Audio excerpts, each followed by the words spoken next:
Bom dia, turma. Tudo bem? Pelo jeito vocês estavam com saudade de mim ou esqueceram de mim, mas estamos aqui. Bom, não é nenhum segredo para vocês da situação que está ocorrendo no país e indiretamente comprometendo toda a nossa rotina da faculdade, toda a programação que estava já em andamento. É claro que nós estamos aqui para discutir se está certo, se está errado, se vai favorecer uns ou outros, se vai beneficiar uns ou outros, se vai prejudicar. O que nós temos que entender é que é um momento atípico, tanto a nível escolar quanto a nível social. Então, a faculdade, no intuito de minimizar um pouco essa situação, está tentando, junto aos professores, que a gente possa estar ministrando para vocês algum conteúdo que já estava programado, no sentido de vocês não ficarem praticamente sem nenhuma atividade. Eu também acho importante, afinal de contas, vocês estão em casa, não estão de férias, não estão na praia, nem na rua, espero que esteja assim. Como eu, por exemplo, estou ministrando a aula de vocês aqui da fazenda, que eu achei um lugar ideal para me refugiar, considerando que eu tenho um certo risco maior que o de vocês.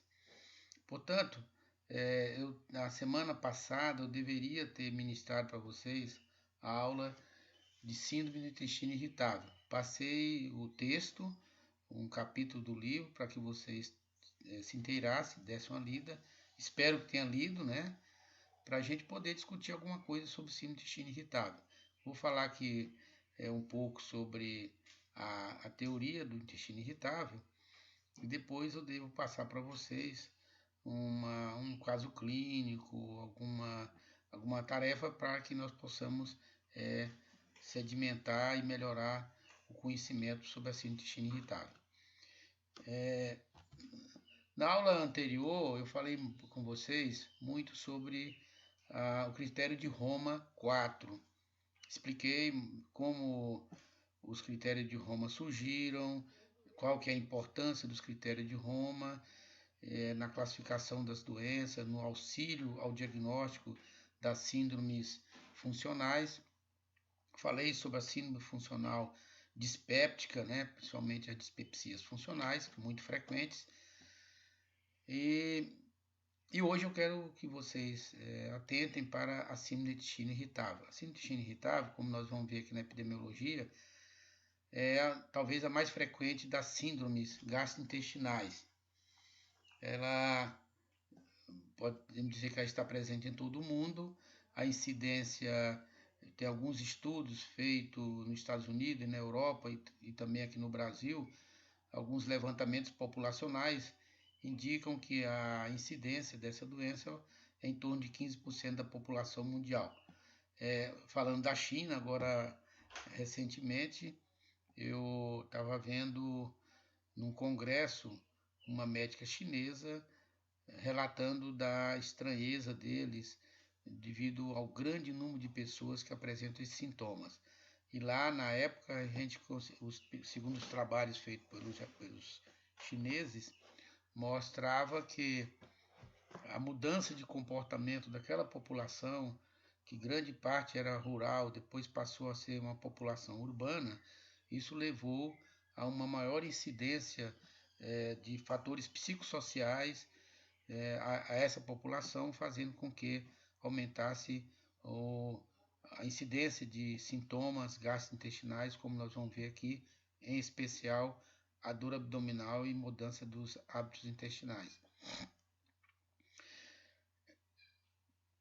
Ao contrário, nós vemos que na África negra nós temos uma baixa incidência. Aí eu citei o exemplo da China exatamente para fazer um paralelo, que na África ainda é uma população basicamente rural, então tem alguns fatores, tanto psicossociais como alimentares, que pode fazer com que na África tenha baixa incidência dessa síndrome. É mais comum entre brancos e mulheres, ainda não sabemos por que é mais comum em brancos, provavelmente. em função das populações. Nós observamos não só na síndrome de intestino irritável, como nas demais síndromes, há uma maior proporção de mulheres e que se atribui a isso não a fatores orgânicos, mas possivelmente a melhor procura pelos serviços médicos. As mulheres, todos nós sabemos, têm a maior preocupação em procurar atendimentos médicos, em procurar diagnósticos mais precocemente, e talvez por isso a maior incidência nas mulheres. Os sintomas são, vocês viram lá na dispepsia funcional, que os sintomas são bem mais frequentes nos pacientes jovens. Normalmente são pacientes que surgem, em que os sintomas surgem na faixa etária a partir dos 15, 20 anos e atinge seu pico na faixa dos 30 anos de idade. É claro que, à medida que esses sintomas vão aparecendo na idade mais avançada, nós começamos a ter uma preocupação em saber se realmente aqueles sintomas são funcionais ou orgânicos. Depois, mais na frente, nós vamos ver quando é que nós devemos preocupar em investigar esses pacientes. E aí os critérios que nós vimos, critérios de Roma, nós sabemos que os critérios de Roma são critérios temporais e de sintomas, que são critérios que vão nos ajudar a enquadrar esses sintomas dentro de determinadas síndromes e assim nós podemos fazer nosso diagnóstico com mais facilidade. Volto a ressaltar que os critérios de Roma não são critérios milagrosos. Eles não vão dar o diagnóstico exato como se nós tivéssemos um marcador de diagnóstico, marcador de doença. Os critérios de Roma são critérios aí que vêm sendo estudados já desde as décadas de 1980 e que uns grupos de estudiosos, médicos, cientistas procuram definir exatamente como que esses sintomas se enquadram dentro de determinada síndrome, considerando que nós não temos como comprovar esses sintomas com exames, tanto exames bioquímicos, como alterações estruturais, ou exame de imagem, etc. E nem tanto, e muito menos com estudos anatopatológicos. Portanto, nós temos que usar esses critérios como critério de sintoma. Por isso é que é importante a clínica, importante a nossa história clínica, importante o nosso exame físico, para que nós possamos enquadrar esse paciente dentro desse critério. Importante também, que depois nós vamos falar, eu também já falei isso nas aulas anteriores, que nós devemos ter bastante cuidado em não estar investigando exaustivamente esses pacientes. Por isso que nós dizemos, olha, os pacientes que têm sintomas suspeitos de serem funcionais, nós temos que incluir esse sintoma dentro dos critérios de Roma para que nós possamos fazer o diagnóstico e não excluí-los. Quando eu me refiro a excluí-los, eu estou dizendo, olha, nós não vamos fazer exames frequentemente, nós não vamos pedir endoscopia toda hora, nós não vamos pedir colonoscopia, nós não vamos fazer exames bioquímicos, nós não vamos fazer tomografia, etc. Então, nós lá na frente nós vamos detalhar melhor isso aí para que vocês possam entender. Mas o que diz os critérios de Roma 4 para a síndrome do intestino irritável? Dor ou desconforto. Eu até coloquei em vermelho exatamente para reforçar que são os dois sintomas mais importantes aqui da síndrome do intestino irritável. O desconforto, vocês viram que eu falei naquela aula lá sobre gases e estufamento, o desconforto ele tem várias origens. Inclusive, são situações que nós não conseguimos comprovar que esse paciente, por exemplo, tem excesso de gases intestinais. Agora mesmo no critério de Roma 4, eles não consideram como sintoma específico. Por quê? Eles alegam que o desconforto pode ocorrer em outras situações, como nós vimos lá naquela aula, o desconforto funcional, ou a distensão funcional, que não tem dor, não tem alteração do hábito intestinal. Mas é um sintoma muito característico a dor e o desconforto nesses pacientes. E o critério de Roma diz que pelo menos 3 vezes por dia, no último mês, esse paciente tem que ter tido esses sintomas. nos últimos 3 meses e que esses sintomas devem ter iniciado há pelo menos 6 meses. Vejam bem que são sintomas não agudos. Então, nós temos que atentar para esse detalhe quando nós formos tentar incluir esse paciente como funcional. Nós temos que identificar se esses sintomas iniciaram há pelo menos 6 meses ou mais, que, claro, geralmente são sintomas bem longos, que duram anos e, às vezes, e que faz diferenciar, por exemplo, do sintoma quando ele é mais recente e que pode se manifestar numa doença orgânica. Os critérios de sintomas seriam alívio com a defecação. Então, esse paciente tem dor ou desconforto e tem um alívio com a defecação. Então, é aquele paciente que a gente observa que durante o dia ele vai 2, 3, 4, 5 vezes no sanitário, porque ele tem um desconforto, às vezes tem uma cólica, e ele vai, às vezes nem defeca, às vezes só em eliminar gases, só em eliminar os flatos, ele tem um alívio momentâneo. Só que daqui a pouco, daqui a algum tempo, ele vai voltar no sanitário e vai também tentar eliminar esses gases ou defecar, porque ele tem certeza que vai ter um alívio. Então, a dor, o desconforto e o alívio com a evacuação é associada com mudança na frequência das evacuações. Isso aqui também é um dado importante, inclusive como diagnóstico diferencial, com algumas situações que nós vamos ver depois, principalmente do paciente constipado e do paciente que tem diarreia. Então, quando inicia o sintoma de dor e desconforto, esse paciente tem uma alteração do hábito intestinal. Então, ele tem uma mudança na frequência das evacuações. Uma coisa importante, mudança na forma das fezes, na aparência das fezes.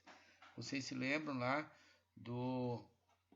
daquela tabela em que daquelas que a gente pode identificar a forma das fezes e que ou essas fezes estão amolecidas e aí esse paciente pode ter diarreia, ou esses fezes podem estar endurecidas e esse paciente vai desenvolver um quadro com constipação. Então, resumindo, seria mais ou menos o que está aqui, gente. Olha, a frequência das evacuações, mais de 3 vezes por dia ou menos de 3 vezes por semana. Se é mais de 3 vezes por dia, é claro que esse paciente vai cursar com diarreia. Se é menos de 3 vezes por semana, está bem claro também que ele vai cursar com a constipação. Além disso, esse paciente pode ter no curso da sua doença, em algum momento, ele pode ter esforço para evacuar, é claro, quando ele estiver constipado, urgência evacuatória quando ele tiver diarreia, sensação de evacuação incompleta, é aquele paciente que vai no sanitário, está com aquela sensação de que quer evacuar, vai lá, defeca em pequena quantidade, só que quando ele volta, ele percebe que a evacuação não foi completa, quer dizer, ele não se sentiu satisfeito. Um dado interessante que os estudos têm evidenciado e têm mostrado é muco nas fezes. Lembrar que muco nas fezes geralmente traduz um excesso de produção, um excesso de estimulação de glândulas da mucosa.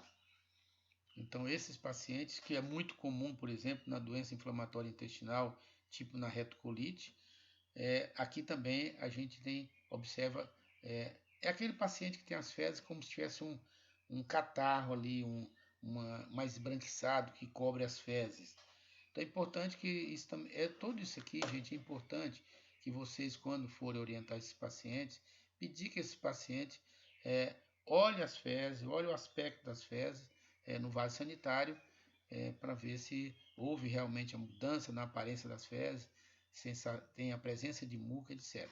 Esses pacientes também, muitos deles, reclamam de meteorismo, aquele barulho na barriga, sensação de distensão abdominal, que é aquele desconforto que eu falei para vocês agora há pouco, e que nem todos, mas uma parte deles vai relatar essas alterações.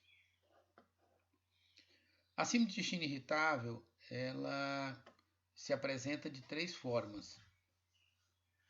E aí também é muito importante que na nossa anamnese nós possamos identificar exatamente como que a doença iniciou, se teve dor, desconforto e houve alteração do hábito intestinal. Olha, é importante insistir. Houve alteração do hábito intestinal? Houve. Então, defecou menos de 3 vezes por semana? Sim. Então, nós podemos classificá-lo como síndrome do intestino irritável, tipo constipado. Bem, houve alteração do hábito intestinal. Está defecando mais de 3 vezes por dia. As fezes amoleceram. Nesse caso, nós vamos dizer que a síndrome do intestino irritável é tipo diarreia.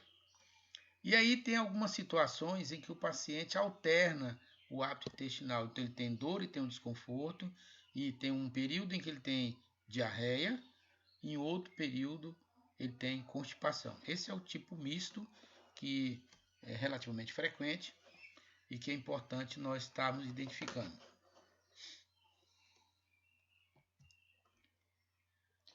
Pessoal, eu falei muito com vocês na aula anterior sobre tentando explicar qual que é o modelo, qual que é o mecanismo fisiopatológico para a síndrome do intestino irritável.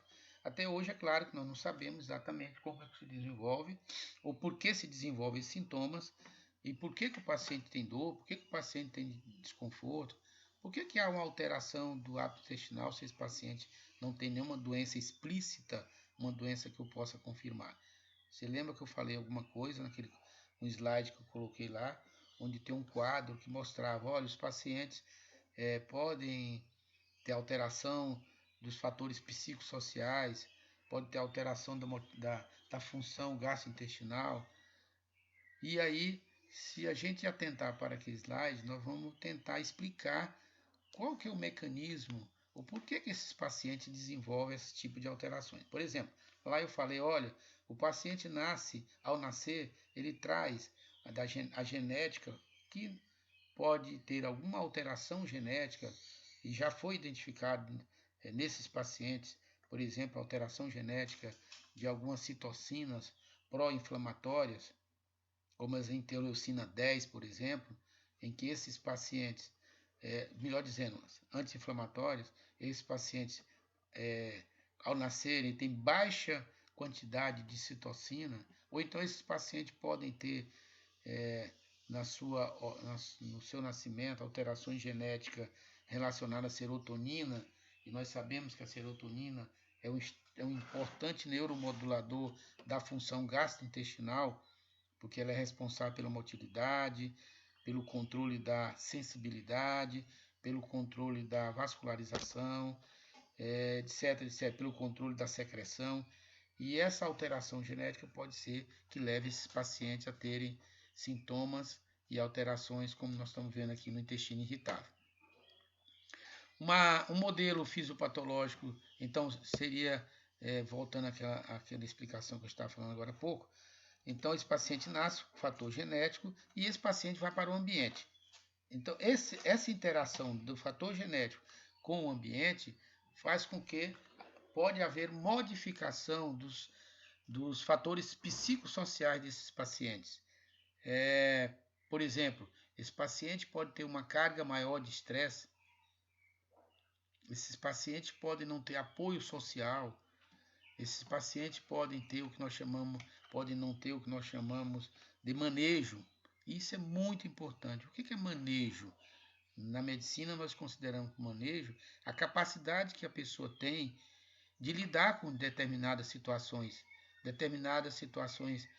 mais graves, e que ele não tendo esse manejo, ele não consegue um equilíbrio. Então, e aí isso pode fazer com que haja alterações importantes, como, por exemplo, alterações na motilidade intestinal, onde o paciente pode ter diarreia, pode ter constipação ou alternado. Esse paciente pode ter alteração de sensibilidade visceral, levando a ter dor. E por que ocorre isso? Nós sabemos que os estímulos originados no tubo digestivo, eles transitam para o sistema nervoso central por toda a inervação pela coluna até o sistema nervoso central. E esse estímulo no cérebro, ele vai ser recepcionado na área de dor, na área pré-frontal. E aí esse estímulo vai ser interpretado, vai ser modulado e o cérebro vai mandar uma resposta eferente para o intestino em relação a esse estímulo original, que tanto esse estímulo poderá voltar de uma forma normal, quer dizer que o paciente não vai ter dor importante, não vai ter alteração da motilidade. A título de exemplo, poderia ser, por exemplo, um alimento. A gente vê muitos pacientes que alimentam e reclamam que come e dói, reclamam que come e tem diarreia, etc. Esse estímulo pode ser um estímulo fisiológico, uma simples bolha de gás, ou um alimento que está irritando, e que normalmente essas pessoas que não têm essas alterações psicossociais, esse estímulo chegando, sendo modulado, ele volta eferentemente e volta um estímulo normal, sem provocar alteração da motilidade e sem provocar alteração da sensibilidade, portanto, sem dor.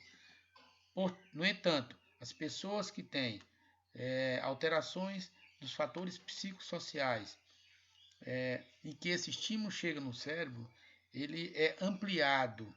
Ele é ampliado porque porque os fatores psicossociais desse paciente, por exemplo, a memória da dor, fatores emocionais, podem exacerbar esse estímulo a nível do sistema nervoso central e vindo para o intestino de uma forma ampliada.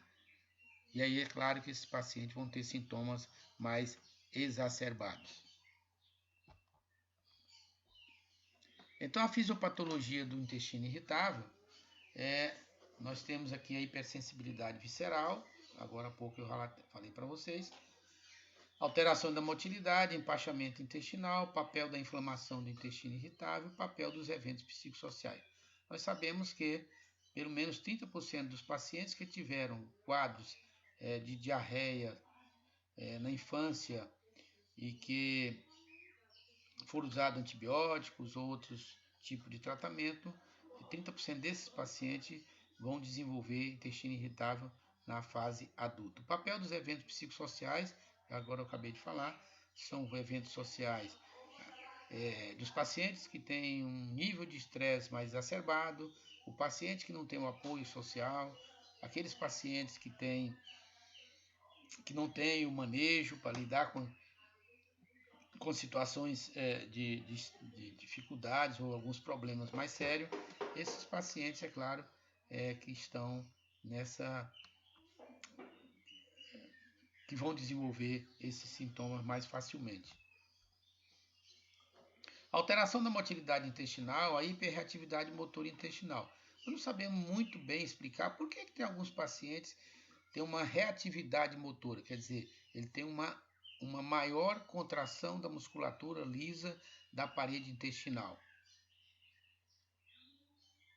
Quando nós sabemos que esse paciente não tem alteração a nível de musculatura, alterações orgânicas. E tenta se explicar pela essa inter-relação entre o sistema nervoso entérico e as fibras musculares lisas. Aquele modelo que eu falei agora há pouco para vocês, do estímulo ir para o cérebro, esse estímulo ser modulado, esse estímulo ser interpretado e esse estímulo ser modificado por fatores psicossociais ou por áreas de memória. Alteração da motilidade intestinal relacionada a diferentes estímulos. Será que a ingestão alimentar pode modificar a motilidade intestinal?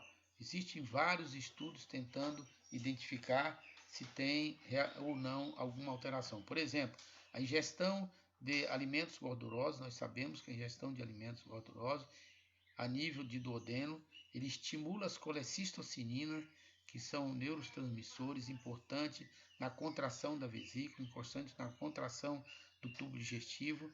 E nós sabemos também que quando nós alimentamos com gordurosos, há um estímulo que vai a nível de estômago, fazendo com que esse estômago contraia com mais intensidade e haja também uma distensão do fundo gástrico. Nós sabemos também, até todos nós sabemos hoje, o fato de nós utilizarmos mais alimentos industrializados podem ser que esses alimentos contenham substâncias tóxicas para o organismo, alimentos de conservantes, alimentos que modificam o sabor do alimento, etc, etc. Todos nós sabemos. E há estudos que identificam que alguns alimentos, principalmente os alimentos industrializados, eles modificam a microbiota intestinal e altera a microbiota intestinal, levando com que haja alteração da imunidade do organismo. Para explicar isso, se nós voltarmos um pouco uma das funções mais importantes da microbiota intestinal é a manutenção da imunidade intestinal, principalmente a nível de parede intestinal. Distensão intraluminal com balão. Foi feito vários trabalhos, já expliquei isso para vocês na aula anterior, em que se distendeu um balão intraluminal, principalmente no reto, e que foi identificado que os pacientes que desenvolvem síndrome do intestino irritável, eles têm sintomas em menos quantidade de gás do que o paciente normal ou o paciente que não desenvolve essa doença. O estresse psicológico, voltando à questão do estresse psicológico, todos nós sabemos, imagina gente, como que anda o estresse, o estado psicológico da população brasileira nesse momento. Nós estamos vivendo uma situação muito grave e que o governo e a área médica e todo mundo, olha, vocês vão para casa, fecha tudo, para de estudar, fecha a sua empresa e vão para casa ficar 2, 3 meses até que essa onda passe.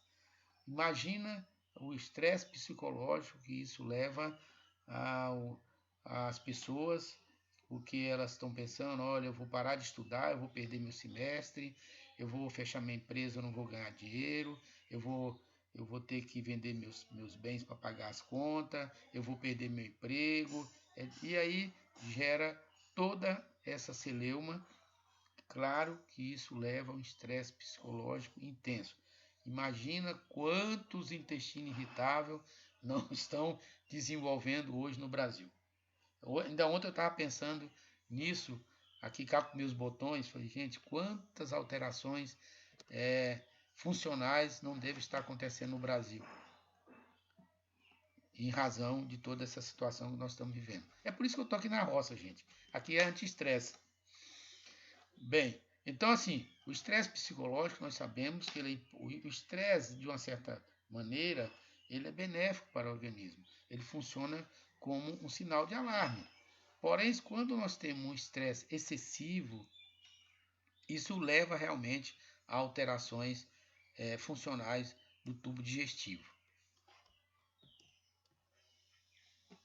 O empachamento, que é aquela sensação de desconforto que o Roma fala, né, dor ou desconforto, claro que nós temos empachamento por um monte de razões. E aqui falei com vocês naquela aula sobre gases, em que vários estudos mostram que as pessoas têm uma sensação de empachamento, de distensão abdominal, e que na maioria das vezes está mais relacionado com uma sensibilidade visceral do que propriamente um aumento de gases no intestino. Isso já foi medido várias vezes em vários estudos, mostrando que a maioria das pessoas que reclamam de desconforto e distensão e excesso de gases, na realidade essas pessoas são normais e não foi comprovado excesso de gases. Alteração motora do intestino delgado do colo, para explicar o empachamento. Existe gás excessivo, isso que eu acabei de falar para vocês agora há pouco, nem sempre se encontra excesso de gás nesses pacientes. Então, o empachamento, a distensão abdominal, que podem levar realmente a alterações motoras do tubo digestivo.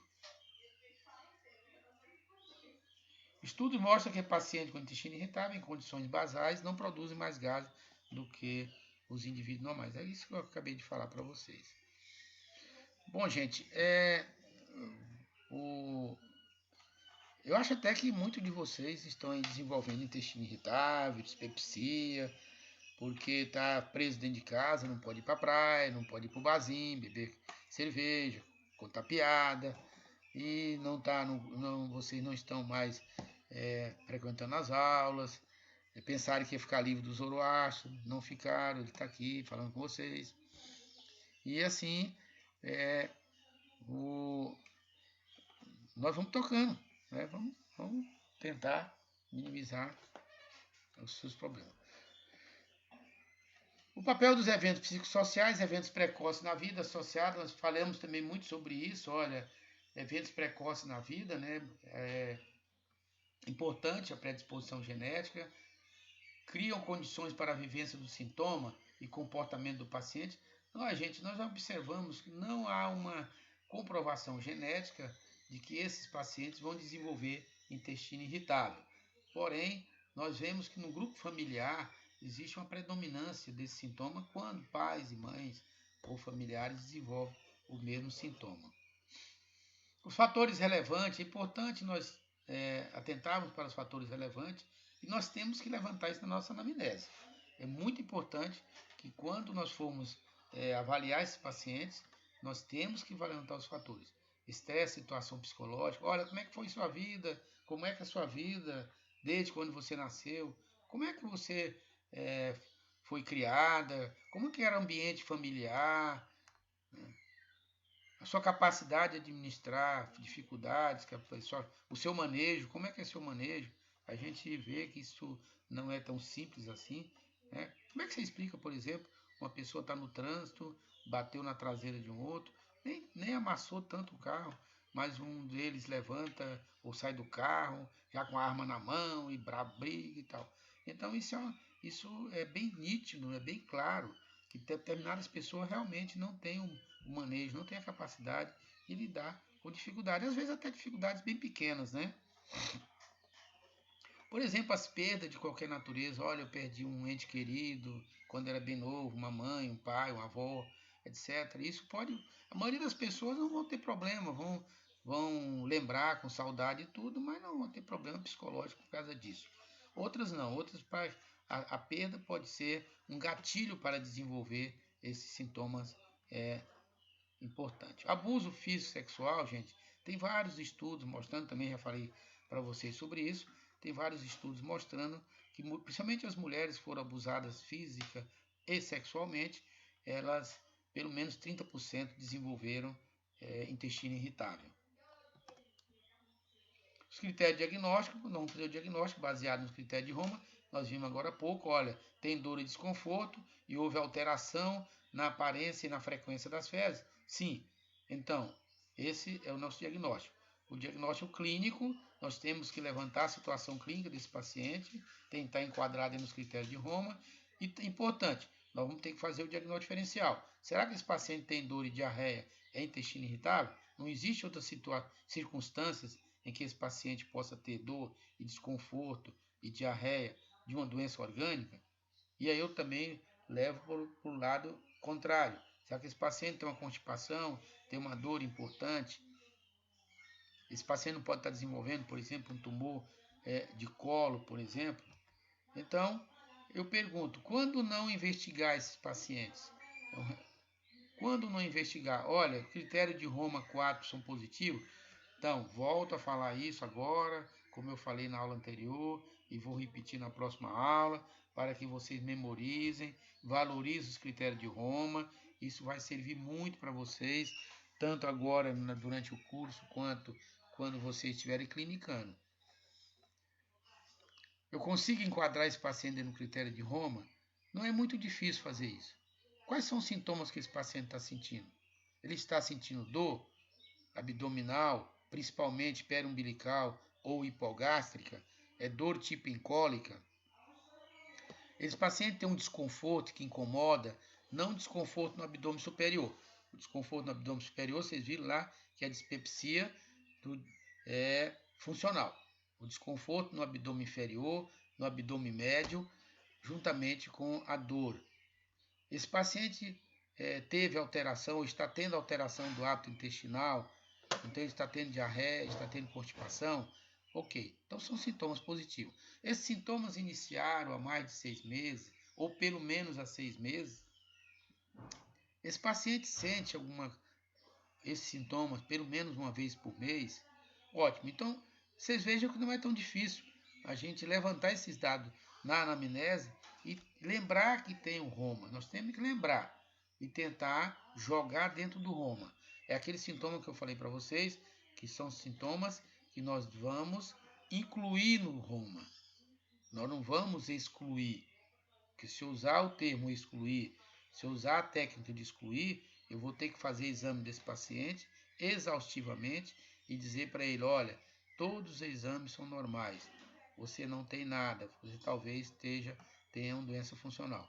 E aí fica difícil afirmar isso, mesmo fazendo um diagnóstico de exclusão. O paciente é jovem, com sintoma típico, vocês viram que os sintomas ocorrem em pacientes entre 15 anos, são pacientes que até 30 anos, 35 anos, 40 anos, geralmente são sintomas jovens. Ah, não, pacientes são mais idosos, sintomas são mais precoces, isso aí tende a ser sintoma mais relacionado com as doenças orgânicas. Importante, gente, falei na aula anterior, vou repetir, não esquecer de levantar na anamnese os sinais e sintomas de alarme, que a maioria deles falam a favor de doença orgânica. Por exemplo, uma importante perda de peso recente. Olha, eu perdi 10% do meu peso nos últimos 6 meses. Isso acende um alerta.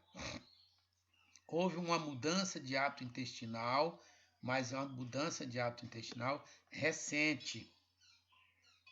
Houve perda de peso, houve perda de sangue nas fezes.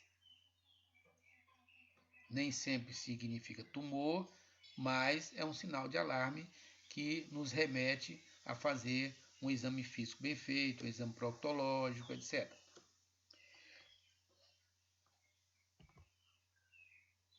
Quando é que eu devo investigar esses pacientes? Vou fazer colonoscopia? Na realidade, se a minha suspeita é de que seja uma doença orgânica, esse paciente evolui com sintoma de alarme, e aí é claro que nós vamos fazer o primeiro exame, a colonoscopia, que é o padrão ouro para essas situações. A diarreia, vou investigar quando eu tiver uma diarreia severa para expulsão de colite microscópica.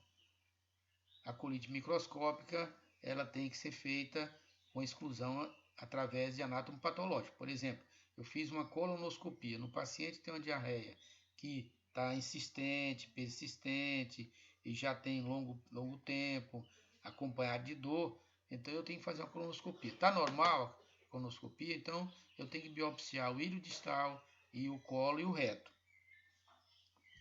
porque eu posso estar diagnosticando uma colite microscópica.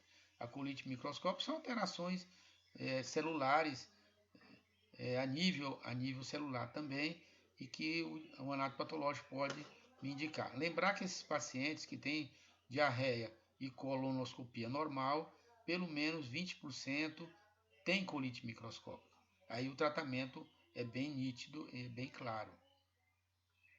Os idosos com sintoma de início recente. Gente, cuidado. Vamos investigar esses pacientes. Olha, o paciente é idoso, nunca teve alteração do hábito intestinal, não é costume ele ter dor no abdômen inferior, etc., não tem desconforto, porém, de pouco tempo para cá, ele começou a ter uma alteração importante, uma dor mais intensa e começou a constipar, por exemplo, começou a ter uma diarreia, mas principalmente o paciente que começa a constipar. Jovem com história familiar de câncer de colo e que a alteração é importante e tem indicação de se fazer a colonoscopia. Se a história familiar é de primeiro grau, independe da idade, esse jovem tem que se fazer colonoscopia, principalmente se o diagnóstico for comprovado de câncer nesse parente de primeiro grau. Sintoma progressivo em qualquer faixa etária. Eu falei para vocês também, e vou repetir, que os sintomas das doenças funcionais são sintomas padronizados, aqueles sintomas que de longo tempo e que praticamente eles são padrão, ele não há mudança importante, é aquele paciente que tem uma dor, um desconforto, vai no sanitário, elimina gases, elimina fezes, melhora, aí ele passa um período longo, 1 mês, 2 meses sem ter sintoma, depois ele volta a ter o mesmo sintoma.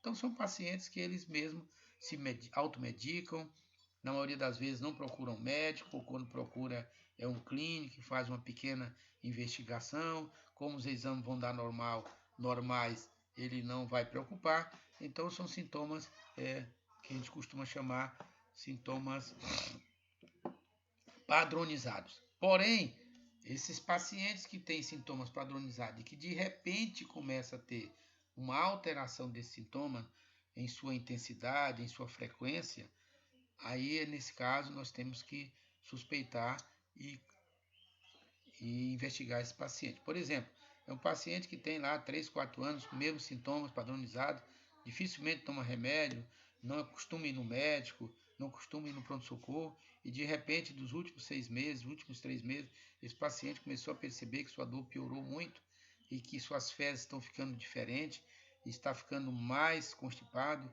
ou com mais diarreia, e agora ele está precisando ir no pronto-socorro, agora ele está procurando médico porque precisa tomar medicamento, etc. Então, esse paciente pode ter mudado o padrão de sintoma, ou ele pode estar desenvolvendo uma outra doença.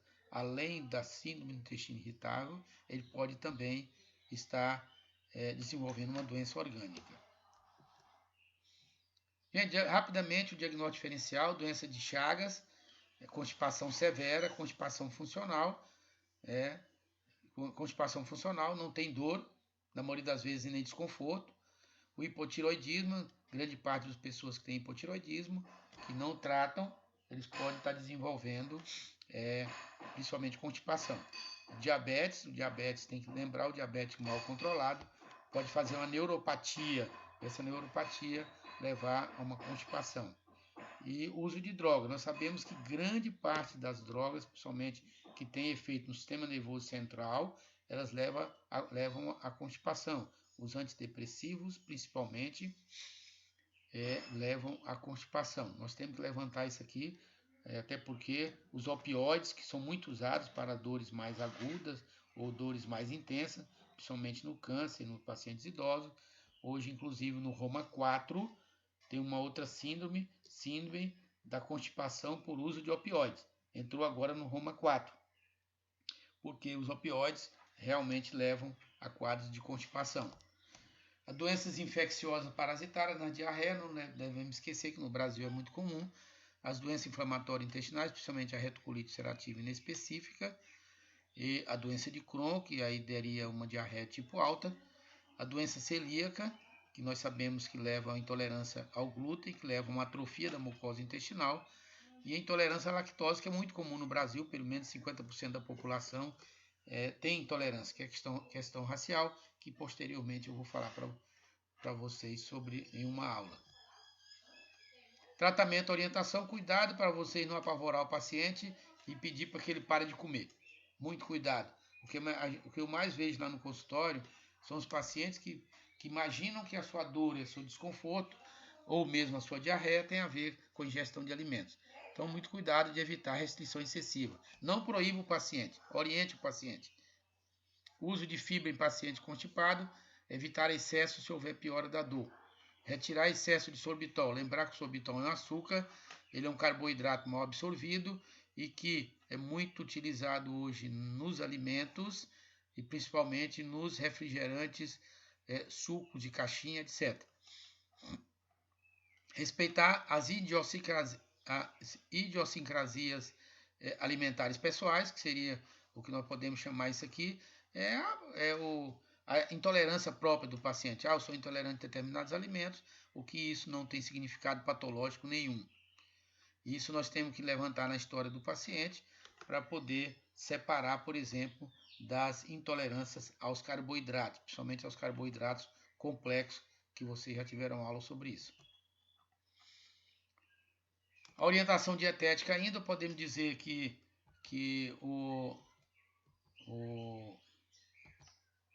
a intolerância a alimentos que contém lactose, sorbitose e frutose, que são os carboidratos, na maioria das vezes não são mal absorvidos, ou não são bem absorvidos, desculpa. As gorduras, já falei sobre as gorduras, o efeito que ela pode levar aos pacientes ter alteração do hábito intestinal e, inclusive, ter desconforto.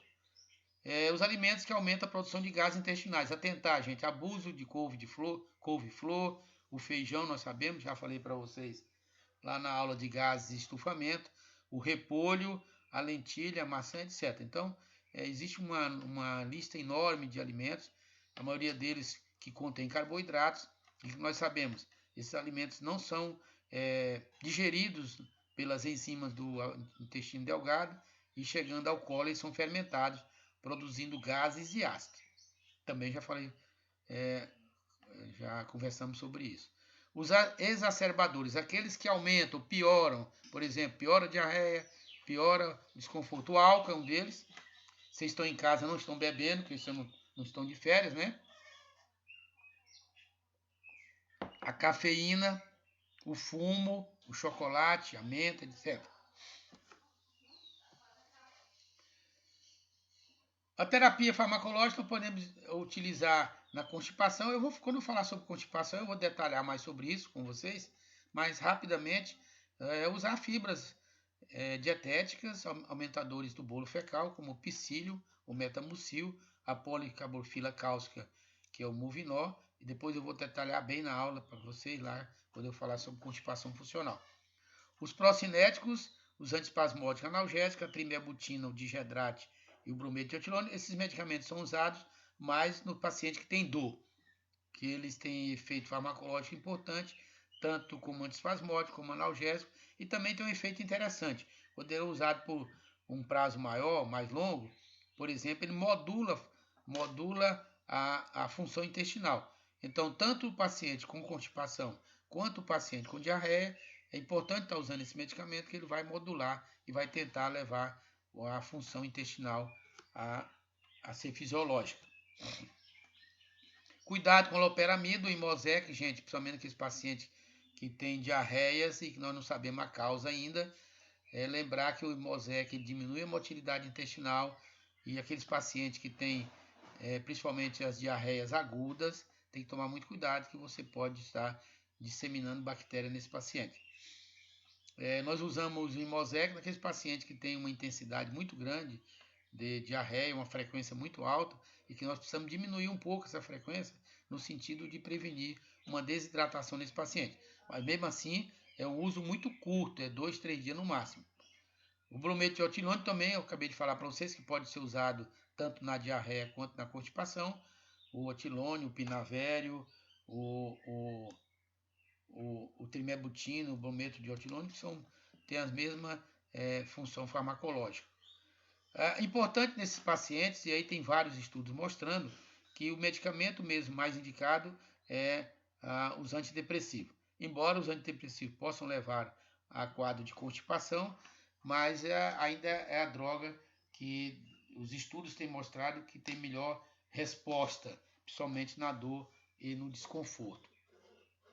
Elas agem no sistema nervoso central entérico, nas fibras musculares lisas, quando agem na periferia, e também são alvo nos neurotransmissores, como a serotonina, canais de cálcio e receptores opioides. Terapia farmacológica específica, acabei de falar, são os antidepressivos, principalmente os antidepressivos tricíclicos, quando o paciente tem dor, que tem uma ação analgésica, principalmente a dor neuropática.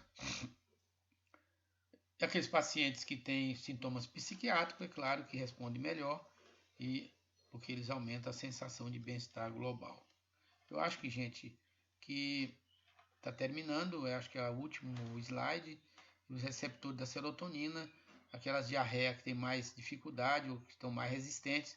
Hoje está se usando muito a alozetrona, lembrar que ela é um antagonista da serotonina, então ela diminui as evacuações, a frequência intestinal. Também os agonistas 5-HT4, que é a prucaloprida, que é muito usada hoje na constipação. Vou falar para vocês sobre isso lá quando eu for dar aula sobre a constipação funcional. Lembrar que a serotonina, como eu falei para vocês no início da aula, ela tem como função qual? Ela tem a função na sensibilidade intestinal, na motilidade intestinal, no fluxo sanguíneo e também na produção de secreção do tubo digestivo. Então, esses pacientes, tem vários estudos mostrando que eles têm uma alteração na serotonina, talvez ou provavelmente uma alteração genética que faz com que esse paciente tenha essa alteração. Então, ele pode ter dor, ter desconforto e pode alterar o tubo digestivo, principalmente levando a diarreias.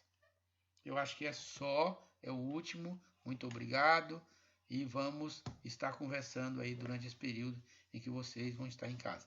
Depois eu vou passar aí um quadro clínico para vocês e para nós complementarmos a nossa tarefinha de hoje.